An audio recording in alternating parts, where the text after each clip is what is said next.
ఓం శాంతి 2/10/2025 సాకార ఈశ్వరీయ మధుర మహావాక్యాలు.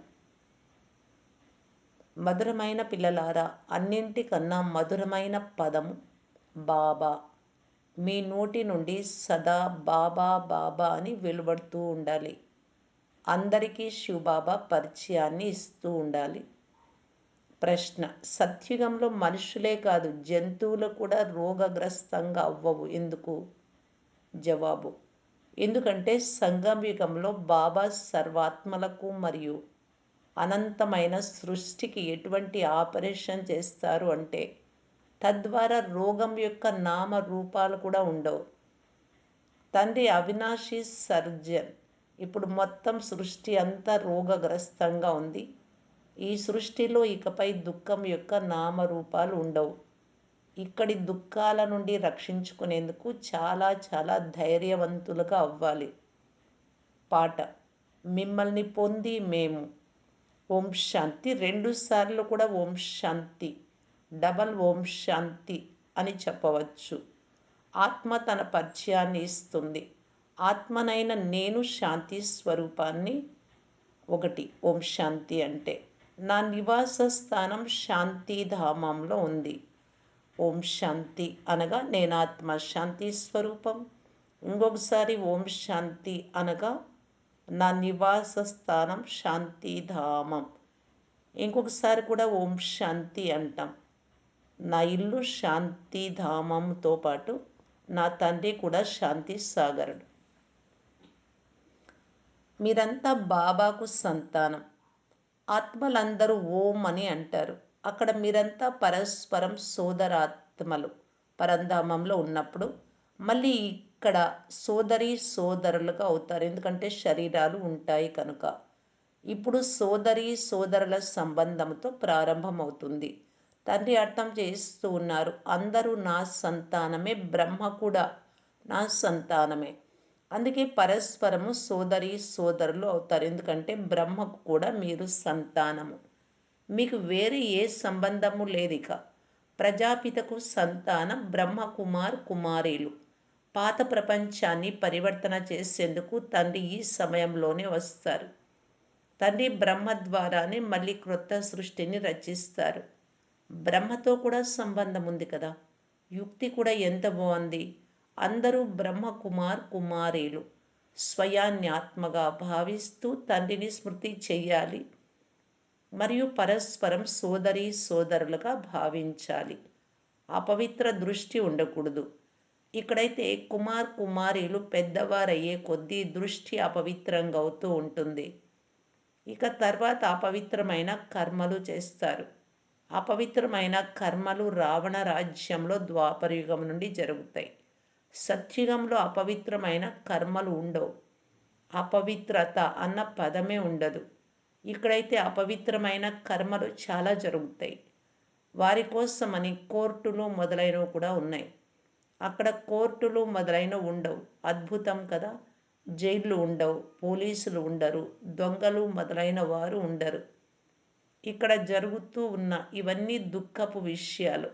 అందుకే ఇది సుఖము మరియు దుఃఖము, గెలుపు మరియు ఓటమి యొక్క ఆట అని పిల్లలకు అర్థం చేయించడం జరిగింది 4 యుగాలను కలిపి. దీనిని కూడా మీరే అర్థం చేసుకుంటారు. మాయతో ఓడిపోతే ఓటమి అని అంటూ ఉంటారు. తండ్రి వచ్చి అర్ధకల్పం కొరకు మాయపై విజయాన్ని అందిస్తారు. మళ్ళీ అర్ధకల్పం ద్వాపరయుగం నుండి ఓడిపోవాల్సి ఉంటుంది మాయతో. ఇది క్రొత్త విషయం ఏమీ కాదు. ఇది సాధారణమైన పైసాకు విలువ చేసే ఆట.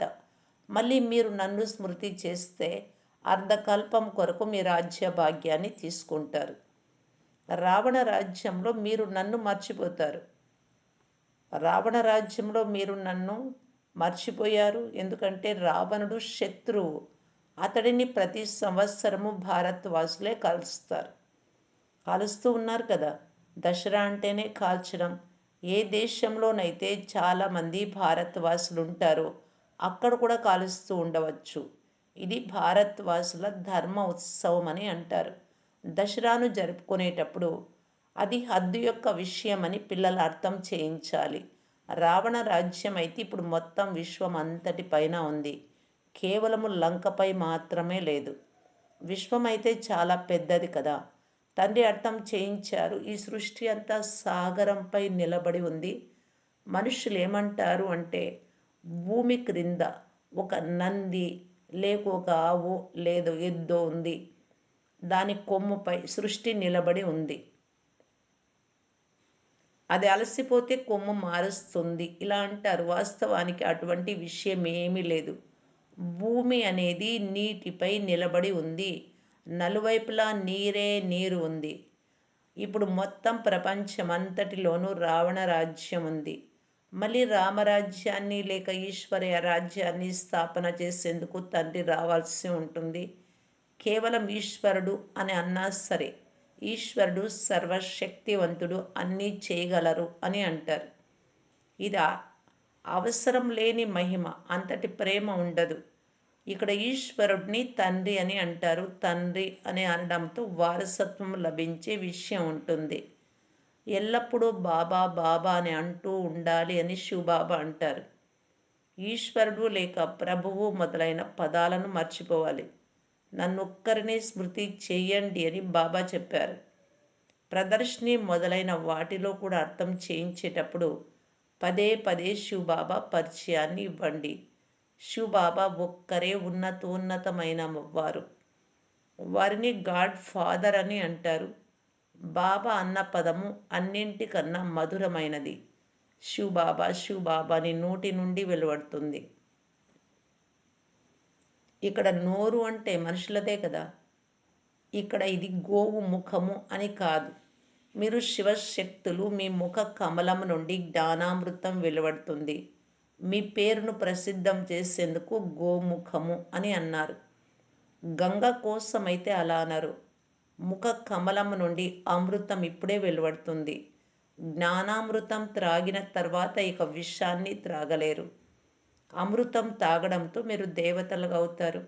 ఇప్పుడు నేను అసురులను దేవతలుగా తయారు చేసేందుకు వచ్చాను. మీరిప్పుడు దైవీ సంప్రదాయస్తులుగా అవుతున్నారు. సంగమయుగం ఎప్పుడు ఉంటుంది, ఎలా ఉంటుంది, ఇది కూడా ఎవ్వరికీ తెలియదు. మీకు తెలుసు. బ్రహ్మకుమార్ కుమారీలైన మీరు పురుషోత్తమ సంగమయుగ వాసులు. మిగిలిన వారు ఎవరైతే ఉన్నారో అంతా కలియుగ వాసులు. మీరు ఎంత కొద్ది మంది ఉన్నారు. వృక్షం యొక్క జ్ఞానం, సృష్టి వృక్షం యొక్క జ్ఞానం కూడా మీకు ఉంది. వృక్షం మొదట చిన్నదిగా ఉంటుంది, ఆ తర్వాత వృద్ధి చెందుతుంది.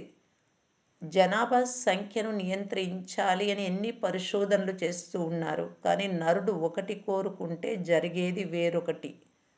అందరి మృత్యువు జరగాల్సిందే. ఇప్పుడు పంటలు బాగా పండుతాయి, కానీ వర్షం కురిస్తే ఎంత నష్టం కలిగిస్తుంది. ప్రకృతి వైపరీత్యాలనైతే ఎవ్వరూ అర్థం చేసుకోలేరు. దేనిపైన నమ్మకం లేదు. ఎక్కడైనా పంటలు పండిన తర్వాత వడగళ్ళు కురిస్తే ఎంత నష్టం వాటిల్లుతుంది. వర్షం కురవకపోయినా నష్టమే. వీటిని ప్రాకృతిక ఆపదలని అంటారు. ఇవైతే చాలా జరిగేది ఉంది. వీటి నుండి రక్షించుకునేందుకు చాలా ధైర్యవంతులుగా ఉండాలి. ఎవరికైనా ఆపరేషన్ జరుగుతుంటే చాలామంది అది చూడలేకపోతారు. చూడడంతోనే స్పృహ కోల్పోతారు. ఇప్పుడు ఈ మొత్తం చీచీ సృష్టికి ఆపరేషన్ జరగనున్నది. తండ్రి అంటారు, నేను వచ్చి అందరికీ ఆపరేషన్ చేస్తాను. మొత్తం సృష్టి అంతా రోగగ్రస్తంగా ఉంది. అవినాశి సర్జన్ అన్న పేరు కూడా తండ్రికే ఉంది. వారు విశ్వం అంతటికీ ఆపరేషన్ చేస్తారు. ఇక తర్వాత విశ్వంలో ఉండే వారికి ఎప్పుడు దుఃఖము కలగదు. వారు ఎంత గొప్ప సర్జన్. ఆత్మలకు ఆపరేషన్ చేస్తూ ఉన్నారు. అనంతమైన సృష్టికి కూడా ఆపరేషన్ చేసేవారు తండ్రినే.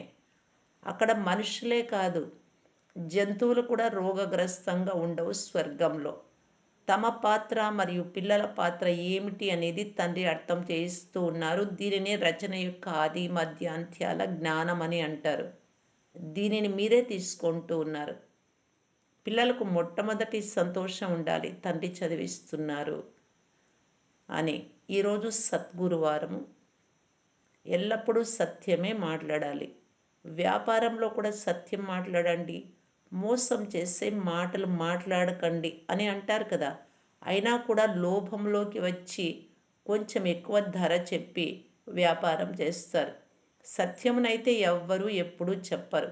అసత్యమే అసత్యం చెప్తారు. అందుకే సత్యమైన వారిని స్మృతి చేస్తారు. సత్యం యొక్క నామం తోడుగా ఉండాలి అని అంటారు కదా! సత్యమైన బాబా మాత్రమే. ఆత్మలైన మనతో పాటు వస్తారు అని మీకిప్పుడు తెలుసు. ఇప్పుడు సత్యమైన వారితో ఆత్మలైన మీకు సాంగత్యం ఏర్పడింది. కావున మీరే వారితో పాటు వెళ్తారు. శివ్ బాబా వచ్చి ఉన్నారు అని, వారిని సత్యం అని అంటారు అని పిల్లలైన మీకు తెలుసు. వారు ఆత్మలైన మనల్ని పవిత్రంగా తయారు చేసి ఒకేసారి తమతో పాటు తీసుకువెళ్తారు. సత్యుగంలో రామనామము తోడుగా ఉండాలి, లేక సత్యం యొక్క నామం తోడుగా ఉండాలి అని అనరు. తండ్రి అంటున్నారు, ఇప్పుడు నేను పిల్లలైన మీ వద్దకు వచ్చాను. నయనాలపై కూర్చోబెట్టుకొని తీసుకెళ్తాను. ఈ కళ్ళ విషయం కాదు, అది మూడవ నేత్రము. ఈ సమయంలో తండ్రి వచ్చారు అని, వారితో పాటు తీసుకెళ్తారు అని మీకు తెలుసు. శంకరుడి ఊరేగింపు కాదు, ఇది శివుడి పిల్లల ఊరేగింపు. వీరు పతులకే పతి కూడా. మీరంతా వధువులు, నేను వరుడిని. మీరంతా ప్రేయస్సులు, నేను ప్రియుడిని అని తండ్రి అంటారు. ప్రియుడు ఒక్కరే ఉంటారు కదా! మీరు అర్ధకల్పం నుండి ప్రియుడినైనా నాకు ప్రేయస్సులు. ఇప్పుడు నేను వచ్చాను, అందరూ భక్తురాళ్లే. భక్తులను రక్షించేవారు భగవంతుడు. ఆత్మ శరీరంతో పాటు భక్తి చేస్తుంది. సత్య త్రేతాయుగాలలో భక్తి ఉండదు. భక్తి ఫలాన్ని సత్యుగంలో అనుభవిస్తారు. దానిని ఇప్పుడు పిల్లలకి ఇస్తున్నారు. వారు మీ ప్రియుడు. వారు మిమ్మల్ని వారితో పాటు తీసుకెళ్తారు. ఆ తర్వాత మీరు మీ పురుషార్థానుసారంగా వెళ్ళి రాజ్య భాగ్యాన్ని తీసుకుంటారు. ఇది ఎక్కడా వ్రాసి లేదు. శంకరుడు పార్వతికి అమర కథను వినిపించారు అని అంటారు. మీరంతా పార్వతులు. నేను మీ కథను 84 జన్మల కథను వినిపించే అమరనాథుడను. అమరనాథుడు అని ఒక్కరినే అంటారు. ఉన్నతోన్నతమైన వారు తండ్రి. వారికి తమదంటూ దేహం లేదు. అమరనాథుడినైనా నేను పిల్లలైన మీకు అమర కథను వినిపిస్తాను అని అంటారు. శంకరుడు పార్వతి ఇక్కడికి ఎక్కడి నుండి వస్తారు? వారు సూక్ష్మవతనంలోనే ఉంటారు. అక్కడ సూర్య చంద్రుల ప్రకాశం కూడా ఉండదు.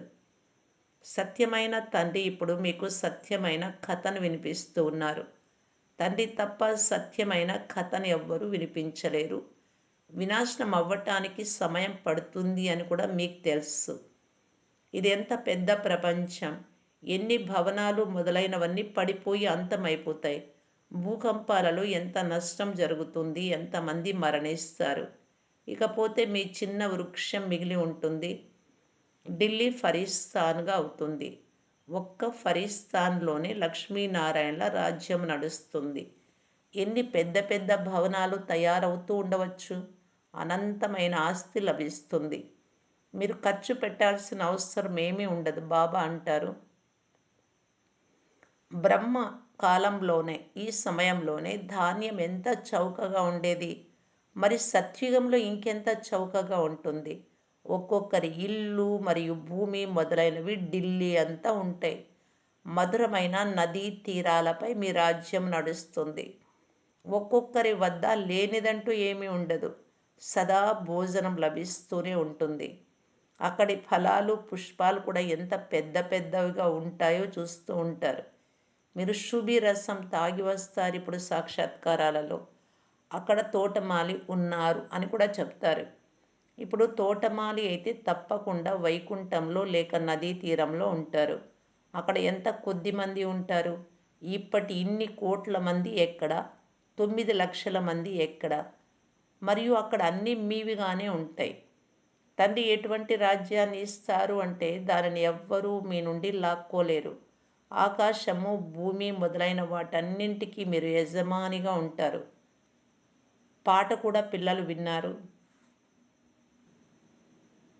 ఇటువంటి పాటలు 6, 8 ఉన్నాయి. వాటిని వినడంతోనే సంతోషం యొక్క పాదరసము పైకెక్కుతుంది. చూడండి, ఒకవేళ అవస్థలో ఏదైనా అలజడి ఉన్నట్లయితే పాటలు పెట్టుకోండి. ఇవి సంతోషం కలిగించే పాటలు.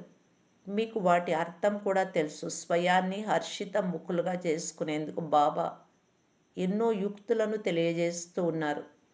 బాబా అంత సంతోషం ఉండడం లేదు, మాయా తుఫానులు వస్తున్నాయి అని బాబాకు వ్రాస్తారు. అరే, మాయా తుఫానులు వస్తే మీరు పాటలు పెట్టుకోండి. సంతోషం కోసమని పెద్ద పెద్ద మందిరాలలో కూడా ద్వారాల వద్ద భజంత్రీలు మ్రోగుతూ ఉంటాయి. బాంబేలో మాధవబాగ్లో లక్ష్మీనారాయణల మందిరం యొక్క ద్వారం వద్ద కూడా భజంత్రీలు మ్రోగుతూ ఉంటాయి. ఈ సినిమా పాటలు ఎందుకు పెడుతున్నారు అని మిమ్మల్ని అడుగుతారు. ఇవి కూడా డ్రామా అనుసారంగా ఉపయోగపడే వస్తువులే అని వారికేం తెలుసు? అంటే ఎంతో అర్థం ఉంది కదా ఇందులో. వాటి అర్థం పిల్లలైనా మీకు మాత్రమే తెలుసు. ఇవి విన్నా కూడా సంతోషంలోకి వస్తారు మీరు, కానీ పిల్లలు మర్చిపోతారు.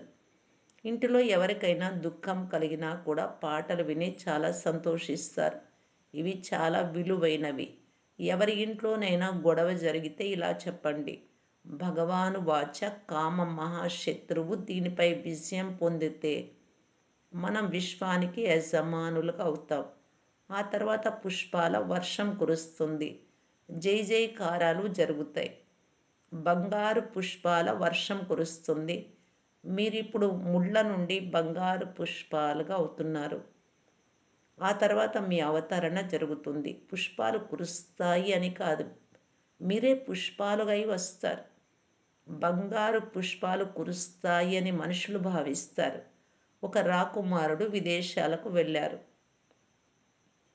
అక్కడ పార్టీ ఇచ్చారు. వారి కోసం బంగారు పుష్పాలు తయారు చేయించారు. అందరిపైన వర్షింపజేశారు. అతని సంతోషం కారణంగా అంతటి ఆతిథ్యాన్ని ఇచ్చారు. నిజమైన బంగారంతో పుష్పాలు తయారు చేయించారు. బాబాకు అతని రాష్ట్రము మొదలైన వాటి గురించి కూడా బాగా తెలుసు. బ్రహ్మబాబాకు వాస్తవానికి మీరు పుష్పాలుగా అయి వస్తారు. బంగారు పుష్పాలైన మీరు పైనుండి దిగుతారు. విశ్వరాజ్య అధికారము అనే లాటరీ పిల్లలైన మీకు ఎంతగా లభిస్తుంది? ఏ విధంగా లౌకిక తండ్రి మీకోసం ఇది తీసుకువచ్చాను అని పిల్లలతో చెప్పినప్పుడు పిల్లలు ఎంతగా సంతోషిస్తారు? బాబా కూడా మీకోసం స్వర్గము తీసుకువచ్చాను అని చెప్తున్నారు. మీరు అక్కడ రాజ్యం చేస్తారు కావున ఎంత సంతోషం ఉండాలి. బాబా ఎవరికైనా చిన్న కానుకనిస్తే, బాబా మీరైతే మాకు విశ్వరాజ్య అధికారాన్ని ఇస్తున్నారు, ఈ కానుక ఎంత అని అంటారు. అరే, శివ్ బాబా ఇచ్చిన జ్ఞాపిక అంటే ఆ గిఫ్ట్ ఏదైనా కానివ్వండి, అది తోడుగా ఉన్నట్లయితే శివ్ బాబా స్మృతి ఉంటుంది మరియు మీకు పదమాలు లభిస్తాయి. అచ్చా, మధురాతి మధురమైన అపురూపమైన పిల్లలకు మాతాపిత బాప్దాదాల ప్రియ స్మృతులు మరియు గుడ్ మార్నింగ్. ఆత్మిక పిల్లలకు ఆత్మిక తండ్రి నమస్తే.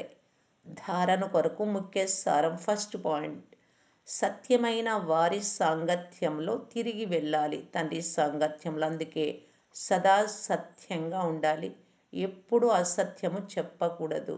సెకండ్ పాయింట్: మనం బ్రహ్మ బాబా యొక్క పిల్లలము, పరస్పరము సోదరీ సోదరులము. అందుకే అపవిత్రమైన కర్మలేవి చేయకూడదు. పరస్పరము సోదర సంబంధము మరియు సోదర సోదరీల సంబంధం తప్ప ఇంకే సంబంధాల భావము ఉండకూడదు. అభిమానం, వరదానము, స్మృతి బలము ద్వారా మరియు ఇతరుల శ్రేష్ఠ పురుషార్థపు గతి విధులను తెలుసుకునే మాస్టర్ త్రికాలదర్శి భవ. ఏ విధంగా సైన్స్ వారు భూమి నుండి అంతరిక్షంలోకి వెళ్ళే వారి యొక్క అన్ని గతి విధులను ఇక్కడ తెలుసుకోగలరో, అలాగే త్రికాలదర్శి పిల్లలైన మీరు సైలెన్స్ అనగా స్మృతి బలముతో స్వయాన్ని మరియు ఇతరుల శ్రేష్ఠ పురుషార్థము మరియు వారి స్థితి యొక్క గతి విధులను స్పష్టంగా తెలుసుకోగలరు. దివ్య బుద్ధి కలవారిగా అవ్వడము ద్వారా, స్మృతి యొక్క శుద్ధ సంకల్పాలలో స్థితులు అవ్వడము ద్వారా త్రికాలదర్శి భవ అన్న వరదానము ప్రాప్తిస్తుంది. మరియు ప్రాక్టికల్లోకి తీసుకువచ్చేందుకు క్రొత్త క్రొత్త ప్లాన్స్ స్వతహాగానే ప్రత్యక్షమవుతాయి. స్లోగన్: సర్వుల సహయోగులుగా అయినట్లయితే స్నేహము స్వతహాగానే ప్రాప్తిస్తూ ఉంటుంది.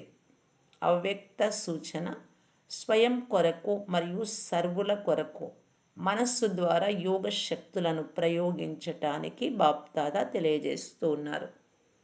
మాకు సేవ చేసే అవకాశం లేదు అని ఎవ్వరూ అనటానికి లేదు. ఎవరైనా మాట్లాడలేకపోతే, చెప్పలేకపోతే నోటి ద్వారా జ్ఞానం, మనస వాయుమండలము ద్వారా సుఖపు వృత్తితో, సుఖమయ స్థితితో సేవ చేయండి. ఆరోగ్యం సరిగ్గా లేకపోతే ఇంట్లో కూర్చొని కూడా ఈ విధంగా సహయోగులుగా కావచ్చు. కేవలం మనస్సులో శుద్ధ సంకల్పాల స్టాకును జమ చేసుకోవాలి. శుభ భావనలతో సంపన్నంగా అవ్వండి. ఓం శాంతి.